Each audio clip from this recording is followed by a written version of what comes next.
Dalam artian, ketika kita menyusun strategi dalam sebuah pertempuran, kita harus sangat mampu menguasai lokasi pertempuran atau geografis pertempuran. Penguasaan sumber air menjadi kunci dalam menentukan daya tahan pasukan.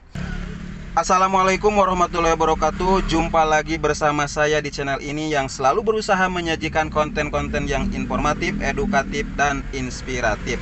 Ayo kita terus semangat belajar. Bagaimana cara belajar agar kita bisa belajar dan mengambil pelajaran kapanpun dan dimanapun kita berada. Di video kali ini saya akan mengulas strategi perang Badar dari kedua belah pihak, baik dari kaum muslimin maupun dari kaum Quraisy, serta pelajaran penting yang bisa diambil dari peristiwa tersebut. Pertama, latar belakang terjadinya Perang Badar. Perang Badar terjadi di tahun 2 Hijriah atau 624 Masehi. Perang Badar adalah konfrontasi militer pertama antara kaum muslimin di Madinah dan kaum Quraisy dari Mekah.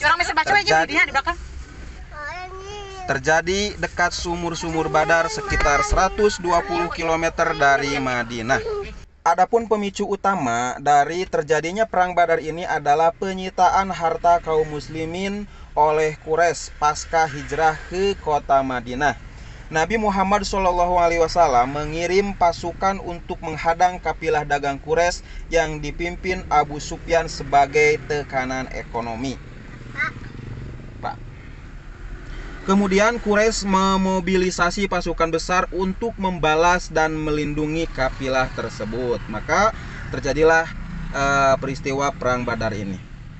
Adapun strategi pasukan muslim, kita mulai dari yang pertama yang akan kita bahas adalah strategi yang dilakukan oleh pasukan muslim, di mana jumlah dan kekuatan pasukan muslim ini sekitar 313 sampai 317 orang.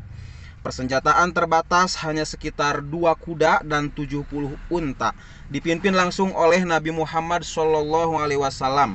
Adapun tujuan strategis dari perang ini adalah menghadang kafilah Quraisy dan menekan kekuatan ekonomi musuh. Kalau sekarang perang dagang mungkin ya, karena sebelumnya kaum muslimin pernah dilakukan boikot oleh kaum Quraisy ya. Kemudian yang kedua, bertahan dan menunjukkan kekuatan Islam. Adapun strategi militer yang dipilih oleh Panglima Nabi Muhammad SAW, Nabi dan sahabat memilih lokasi yang menguasai sumber air, yaitu sumur Badar. Karena di sini sangat strategis sekali posisinya untuk bertahan karena ada logistik mata air ya. Kemudian pertahanan terorganisir, di mana barisan diatur dengan rapi disesuaikan dengan posisi medan di wilayah tersebut. Dan selanjutnya Nabi Muhammad SAW pun membentuk pasukan terpusat yang solid meski kecil. Nah, jadi kalau pasukan kita kecil itu harus terpusat dan solid ya. Kemudian di sisi motivasi dan moral, Nabi Muhammad SAW menguatkan spiritualitas pasukan, di mana Nabi Muhammad memberi motivasi dan berdoa.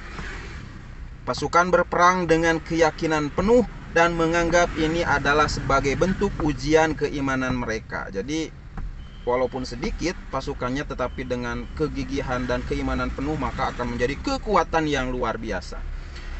Dan serangan terfokus menyerang titik-titik penting di pasukan Quraisy, termasuk tokoh-tokoh utama seperti Abu Jahal. Nah, itulah strategi perang yang dilakukan oleh pasukan muslim dalam Perang Badar. Adapun strategi perang pasukan Quraisy diantaranya jumlah kekuatan sekitar 1000 orang, 1000 lawan 313 ya, termasuk 100 kuda dan 600 baju besi. Persenjataan lengkap, logistik juga kuat. Dipimpin langsung oleh Abu Jahal, di mana mereka memiliki tujuan strategis, yaitu melindungi kafilah dagang Abu Sufyan dan menghancurkan Islam di tahap awal. Selanjutnya menunjukkan dominasi Quraisy dan mempermalukan Madinah. Itu niat tujuannya dah. Adapun strategi militer yang diterapkan oleh kaum Quraisy dalam Perang Badar ini adalah serangan besar-besaran. Quraisy memobilisasi kekuatan penuh untuk menunjukkan superioritas militer.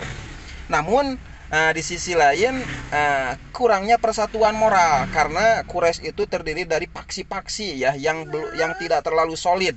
Meskipun besar, pasukan Quraisy tidak memiliki motivasi spiritual seperti kaum muslimin. Beberapa anggota Quraisy ragu-ragu seperti Bani Zuhrah yang mundur dari medan laga. Walaupun di kaum muslimin juga ada ya yang munafik, golongan-golongan munafik itu juga mundur, tetapi itu malah menguatkan pasukan muslimin dan mengetahui mana kawan yang sesungguhnya dan mana lawan yang sesungguhnya.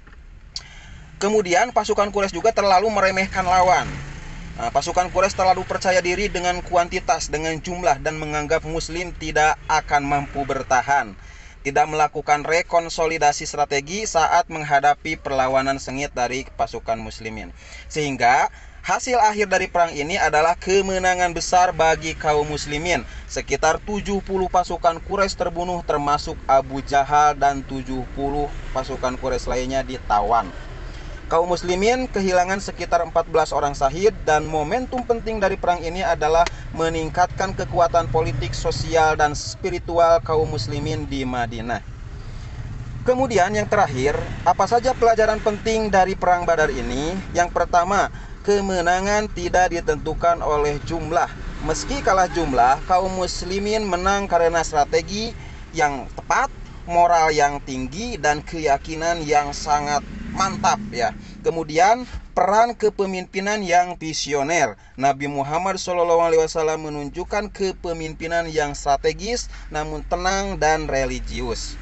Kemudian pelajaran yang ketiga, pentingnya pemilihan lokasi. Dalam artian ketika kita menyusun strategi dalam sebuah pertempuran, kita harus sangat mampu menguasai lokasi pertempuran atau geografis pertempuran. Penguasaan sumber air menjadi kunci dalam menentukan daya tahan pasukan. Dan yang keempat, motivasi spiritual sangat berpengaruh. Semangat jihad dan keikhlasan berperan penting dalam kekuatan tempur kaum muslimin. Kemudian yang kelima, jangan sekali-kali meremehkan musuh, meremehkan lawan. Kesombongan pasukan Quraisy menjadi bumerang yang menghancurkan mereka. Dan yang keenam, solidaritas dan disiplin kolektif.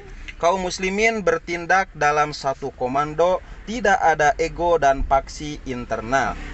Nah, itulah pembahasan dari strategi perang Badar dari kedua belah pihak, baik dari pihak kaum muslimin maupun dari pihak Quraisy.